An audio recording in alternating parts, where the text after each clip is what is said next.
नमस्कार मित्रों, आज हम चर्चा करेंगे बीए भाग प्रथम के सेकंड पेपर सामाजिक मानव शास्त्र की। और सामाजिक मानव शास्त्र में हम चर्चा कर रहे हैं नातेदारी की। नातेदारी के परिप्रेक्ष्य में हमारी चौथी मुलाकात है। चौथी बार मैं आपसे मुखातिब हो रहा हूँ।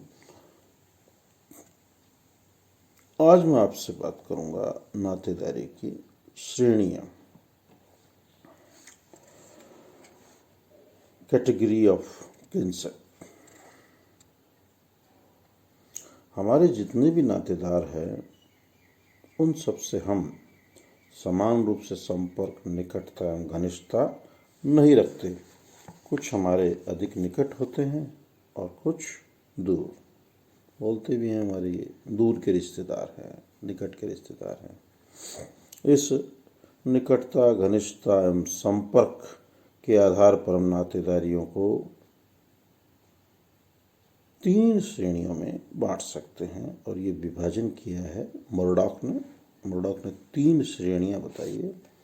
प्राथमिक, प्राइमरी, द्वितीयक, सेकेंडरी और तृतीयक, टर्सरी। 3 श्रेणियां बताई। पहला है प्राथमिक। वे व्यक्ति जिनसे हमारा सीधा संबंध है या जिनके संबंध को प्रकट करने के लिए कोई और संबंधी बीच में नहीं है, उसे हम बोलते हैं प्राथमिक। एक परिवार में 8 प्रकार के प्राथमिक संबंधी हो सकते हैं, जिनमें से 7 तो रक्त संबंधी हैं और 1 विवाह संबंधी हैं। विवाह संबंधी तो हो गया पति पत्नी, और जो 7 रक्त संबंधी हैं उनमें हैं पिता पुत्र, पिता पुत्री, माता पुत्र, माता पुत्री, भाई भाई, भाई बहन और बहन बहन। इस तरीके से 8 बताए गए हैं। दूसरे हैं द्वितीयक संबंधी, सेकेंडरी रिलेटिव्स। ये वे हैं जो उपर्युक्त प्राथमिक संबंधियों के प्राथमिक संबंधी हैं। उदाहरण के लिए एक व्यक्ति का दादा उसका द्वितीयक संबंधी है, क्योंकि दादा से पोते का संबंध पिता के द्वारा है। पिता और दादा आपस में क्या है? पिता पुत्र हैं।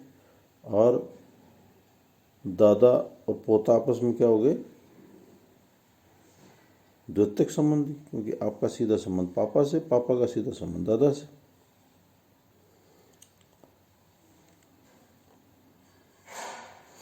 ये रक्त संबंधी द्वितीयक रिश्तेदार हैं। रक्त संबंधी द्वितीयक रिश्तेदारों के उदाहरण हैं चाचा भतीजा, मामा नाना नानी आदि। विवाह के द्वारा बने नातेदारों में भी द्वितीयक संबंधी हैं, जैसे सास, ससुर, साला, बहनोई, साली, देवर, भाभी आदि। मुरडॉक ने 33 प्रकार के द्वितीयक संबंधियों की चर्चा की है। और तीसरा है तृतीयक संबंधी। ये वे हैं जो हमारे द्वितीयक संबंधियों के प्राथमिक संबंधी हैं, या हमारे प्राथमिक संबंधियों के प्राथमिक संबंधी हैं, या हमारे प्राथमिक संबंधियों के द्वितीयक संबंधी हैं। जैसे पिता में ग्रेट ग्रैंडफादर, परदादा हमारे तृतीयक संबंधी हैं, क्योंकि हमारे पिता हमारे प्राथमिक संबंधी और पिता के पिता यानी दादा हमारे द्वितीयक संबंधी हैं। और दादा के पिता, दादा और उनके बीच में प्राथमिक संबंधी हो गए, तो वो हमारे लिए क्या हो गए? तृतीयक संबंधी हो गए। मुरडॉक ने 151 प्रकार के तृतीयक संबंधियों का उल्लेख किया है। अब मैं आपसे चर्चा करूंगा नातेदारी के नियम, व्यवहार या रीतियां, यूजेस। जब हमारा किसी व्यक्ति से संबंध बन जाता है तो वह यहीं तक सीमित नहीं रहता, वरन उन रिश्ते से संबंधित एक विशिष्ट प्रकार का व्यवहार भी पनपता है। विभिन्न प्रकार के संबंधियों के प्रति हमारे व्यवहार भिन्न भिन्न प्रकार के होते हैं। किसी के साथ हमारे संबंध श्रद्धा के आधार पर, तो किसी के साथ आदर, प्रेम, मधुरता, परिहास या हंसी मजाक के आधार पर। संतानों का माता पिता के साथ व्यवहार श्रद्धा और सम्मान का है। पति पत्नी के बीच प्रेम का संबंध है, तो जीजा साली के बीच मधुरता का।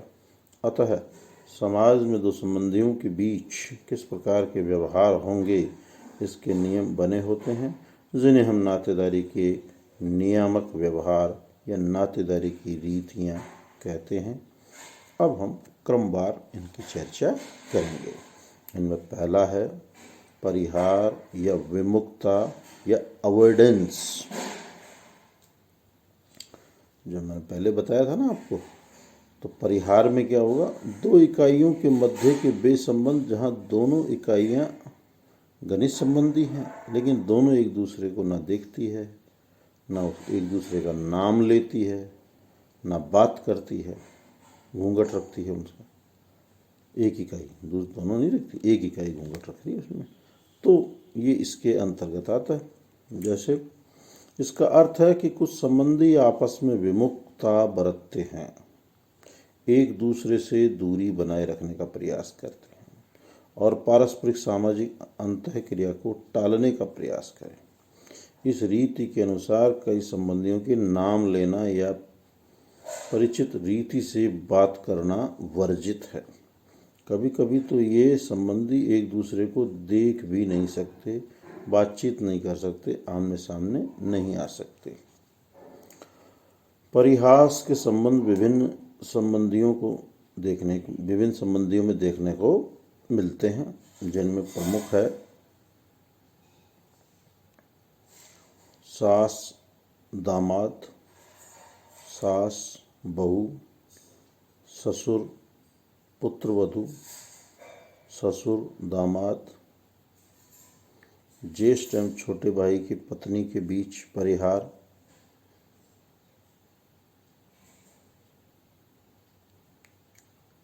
और कई समाजों में भाई बहन का भी परिहार देखने को मिलता है। अब मैं यहाँ आपको जनजातियों के कुछ उदाहरण देके इस चीज़ को और आगे स्पष्ट करता हूँ। कई समाजों में भाई बहन परस्पर परिहार का पालन करते हैं। जैसे लंका की वेड़ा जनजाति में भाई बहन के बीच परिहार प्रचलित है, यहाँ तक कि वह एक ही छत के नीचे नहीं सो सकते, एक साथ भोजन भी नहीं कर सकते। कहीं कहीं तो इस प्रकार के परिहार पराकाष्ठा तक हैं।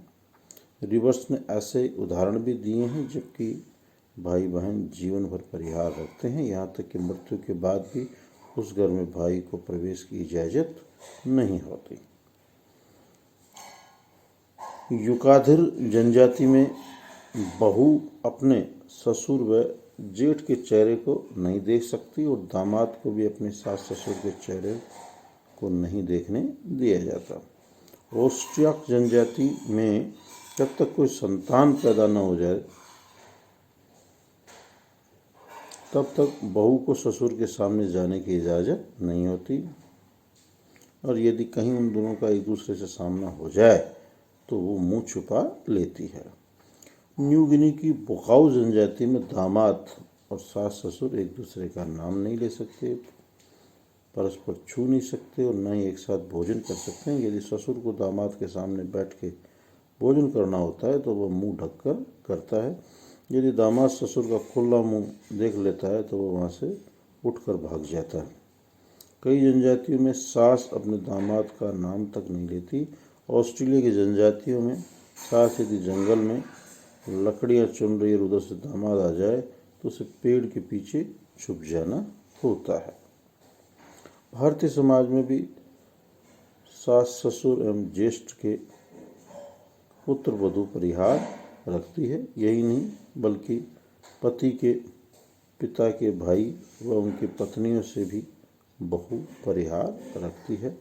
इसी तरह से छोटी बहन का पति पत्नी की बहन से भी परिहार रखा जाता है।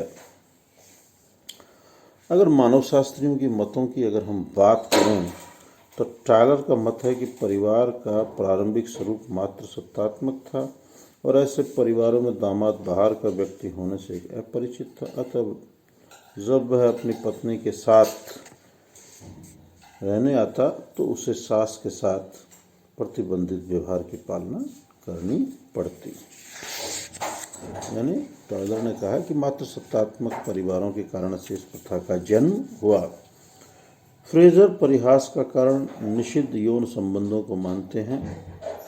एंसन टैबो उनका मत है कि कहीं उन लोगों में यौन संबंध न हो जाएं जो निकट के रिश्तेदार हैं जिनसे यौन संबंधों की मनाही है, इसलिए ही भाई बहन सास दामाद के परिहार का व्यवहार पनपा।